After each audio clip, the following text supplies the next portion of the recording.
I sada je startala ta utrka gdje trči Nina Vuković, dakle braniteljica naslova, vodeća na tablicama ove sezone.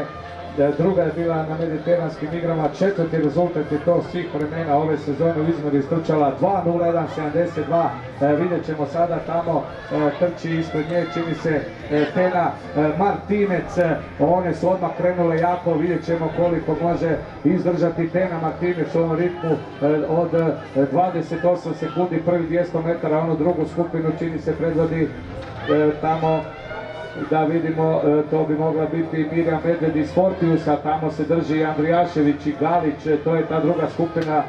Vuković ide, ona je u lovu na taj što bolji rezultat. Norma za olimpijske igre, inače direktna 1.59.30, Nina ima 2.01, sada je to sjajan prolaz, idemo 57 sekundi, 57 sekundi.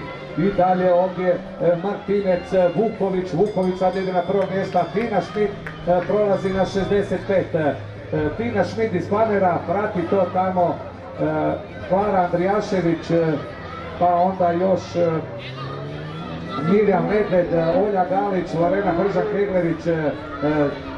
Posustala je čini se Tena Martinec, ali ide Vuković u borbi sa Štopericom. Vuković prolazi na 1.29, sjajan prolaz za Vukovića. Andrijašević tamo ide sada nominalno na drugo mjesto, prati to Tina Schmid, pa Mirjam Medved, i Mirjam je u borbi u lovu za onu mlađu juniorsku normu. Idemo pozeti teško posljednjih 100 metara. Najbolji hrvatski 800-metrašcu Ninu Vuković, koja da vidimo koliko još ima snage za istrčati ovu utrku.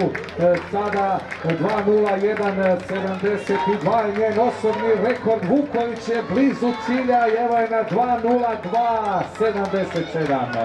2.02.77, Andrijašević će ovdje osvojiti drugo mjesto, pa Tina Schmid, Mirjam Medved ovdje finišira za Fortius, Olja Galić povratnica na ozljedi za Dinamo Zinjevac, Marta Lemić i Lorena Hržak-Keglević, a čestitke evo i Teni Martinec, završit će i ona utrku na 800 metara. 2.02.77, očekivana pobjeda